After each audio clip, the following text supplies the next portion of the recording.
Assalamualaikum warahmatullahi wabarakatuh. Bismillahirrahmanirrahim. Alhamdulillahilladzi 'allama bil qalam, 'allamal insana ma lam ya'lam. Wassalatu wassalamu ala khairil anam, Sayyidina Maulana Muhammadin wa ala alihi wa ashabihi wa tabi'ina lahum bi ihsanin ila mizham. Amma ba'd. Pada segenap teman-teman mata kuliah Tafsir Gharaibul Quran yang kami hormati, teman-teman semua, pada hari ini, yakni hari Jumat, alhamdulillah kita semua dapat bertemu pada kesempatan pembelajaran online, karena sampai sekarang kita masih belum bisa tatap muka, sehingga pada kesempatan hari ini kami mengirimkan video YouTube bagi teman-teman yang mungkin pada jam ini belum hadir, masih bisa hadir pada nanti sekitar jam-jam lainnya, sehingga tetap bisa mengikuti mata kuliah Tafsir Gharaibul Quran. Sebelum kami mulai, kami mungkin perlu perkenalan terlebih dahulu, karena kami belum pernah masuk ke kelas semester 6, kalau tidak salah. Hari ini saya akan perkenalan terlebih dahulu, nanti lanjut akan menyampaikan sedikit pengantar, dan nanti di WA Group kami juga akan membahas tentang kontrak belajar, mengirimkan RPS, dan juga lainnya. Sedikit perkenalkan, nama saya Hasan Albab. Kebetulan kami dosen baru di IAIN Kudus, baru semester kemarin masuk, dan sekarang kami masuk ke semester kedua. Rumah kami di Sungian Kota Kudus, dan kami alumni dari MI MTSMA Qudusiyah. Lalu dilanjutkan ketika S1 kami di STAIN Kudus, ketika itu saya juga alumni IKT sama. Lalu 2016 kami lulus, lalu kami alhamdulillah lanjut S2 di UIN Wali Songo, dan alhamdulillah 2019 bisa lulus, dan sekarang alhamdulillah bisa ikut mengabdi berkhidmat di IAIN Kudus. Pada kesempatan hari ini, sebelum kami memulai, dalam kitab Sulamul Munarraq diterangkan idrokum mufradin tasawwurin padar kunis pada bitas diaqin musim atau kamakal. Dalam kitab tersebut diterangkan bahwa sebelum kita membahas atau mengkaji suatu mata kuliah, suatu pelajaran, seenggaknya kita bisa paham perkata, atau dalam istilahnya mantik itu kita tasawur. Tasawur bagaimana? Hari ini kita belajar bareng tentang Tafsir Gharaibul Quran. Lalu apa itu gharib? Kalau kita mungkin belajar di TPG, kita belajar di sekolah sore ataupun di pondok, kadang kita sampai pada pelajaran gharib Al-Quran. Apa gharib Al-Quran? Ini bacaan-bacaan yang asing, bacaan yang aneh. Contoh maji'roha dibaca maji'reha, lalu la ta'manna, apakah itu? Beda. Di sini Tafsir Gharaibul Quran bahasanya tidak sama dengan gharib yang kita pelajari ketika kita di PG. Tetapi kami bacakan dari kitab Al-Umdah yang menjadi salah satu referensi utama kita di mata kuliah ini, yakni apa itu gharib? Lil gharibi ma'nayani, lughain wa istilahiyan. Kata gharib itu punya dua makna.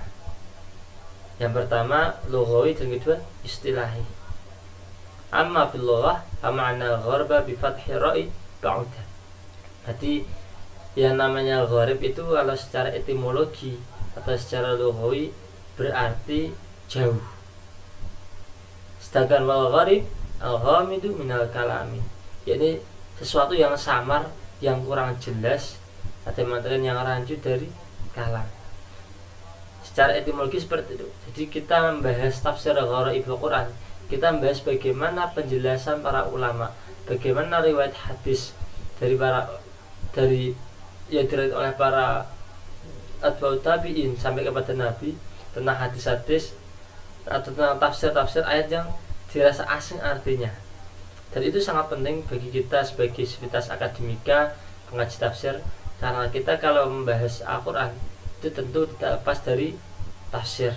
Dan dalam tafsir kadang kita menemui mana-mana yang agak asing, mana-mana yang agak jauh, dan mana-mana kadang ini agak unik, dan itu dibahas di mata kuliah tafsir Gharaibul Quran ini.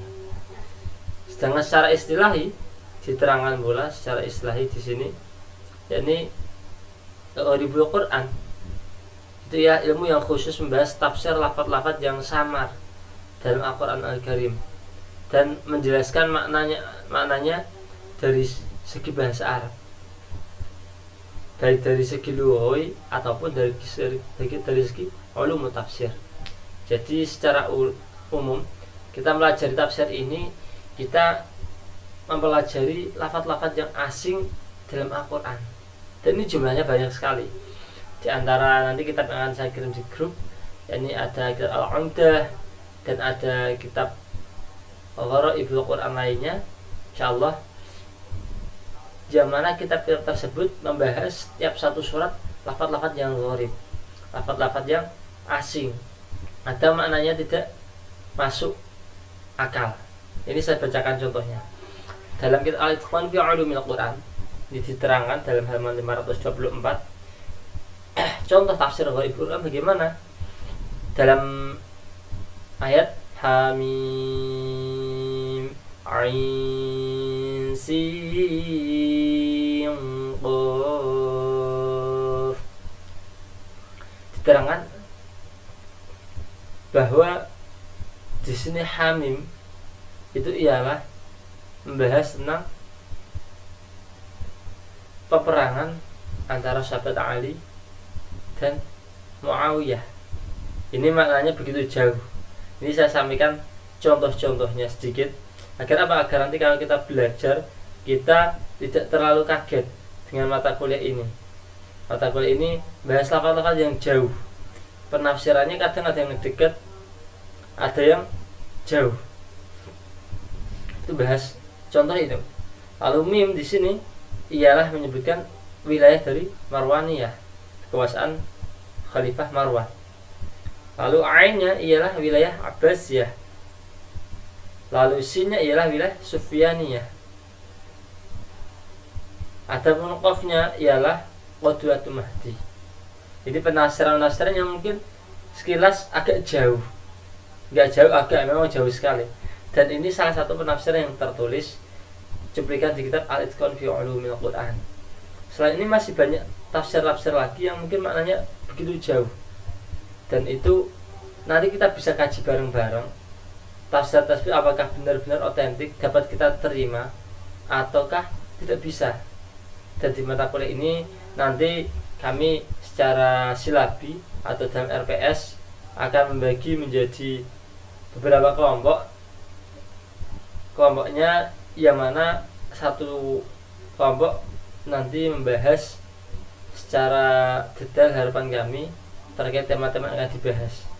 Nanti terkait bagi kelompok akan kami sampaikan pada komting untuk dibagi, yakni diantaranya RPS ataupun nanti kita silabinya setiap mata kuliah kami hanya batasi pada 12 bab. Dan nanti yang pertama ialah dengan judul maksud dan definisi tafsir Gharaibul Quran.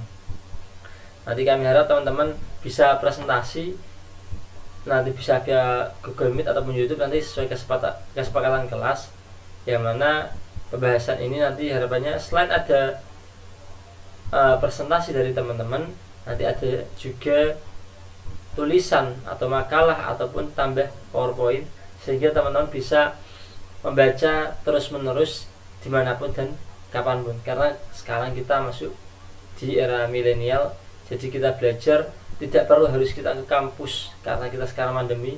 Tapi seandainya mungkin teman-teman ini ada yang sambil bekerja, ada yang sambil bantu orang tua, ada yang sedang keluar, masih bisa belajar. Dengan apa?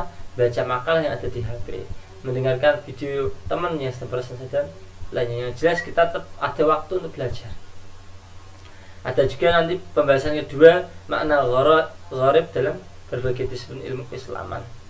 Sedikit tambahan, kalau gharib ialah salah satu lafaz bahasa Arab yang jamaknya gharaib, atau dalam istilah nahwiyah ialah termasuk sighat muntahal jumu', teman isim yang tidak bisa menerima tanah atau isim ghairu munsharif dengan mengikuti wazan mafa'ilu. Itu salah satu secara etimologi dari gharaib, sehingga kita nanti akan belajar lebih banyak lagi. Contohnya solusi mengurai gharaibul Quran. Ada hadis Nabi untuk memahami gharaibul Quran. Ada tema lagi pengaruh syair-syair Arab dalam memahami gharaibul Quran. Ada contoh gharaibul Quran 1 dan contoh gharaibul Quran 2. Nanti kita akan tetap ada waktu bahasan, jika mungkin kan kita akan nanti ada review ulang, sehingga harapan kami teman-teman sedikit banyak paham dan menguasai akan gharaibul Quran dan tahu akan kitab-kitabnya. Karena kitab-kitab ini ialah agak banyak dan sebagian di antaranya akan kami kirim untuk apa? Untuk dapat belajar di rumah masing-masing. Demikian sedikit pengantar gharaibul Quran, karena ini termasuk pelajaran inti dari mata kuliah kita dan juga dari jurusan kita. Semoga teman-teman tetap semangat belajar dan tetap istiqomah membaca Al-Quran, karena selain kita belajar Al-Quran, jangan lupa untuk membaca Al-Quran. Yaqra'ul Quran fa innahu ya'ti yaumil qiyamati syafi'an li ashabi. Tetap membaca Al-Quran kalian semua, karena Al-Quran akan datang pada ashabul Quran, pada para pembacanya, para ahli Quran ketika hari kiamat. Karena selain dari kiamat, Al-Quran juga bisa mensyafaati kita, membantu kita di dunia dan juga di akhirat, terutama besok di hari kiamat. Demikian dari kami. Wa'afumikum. Wassalamualaikum warahmatullahi wabarakatuh.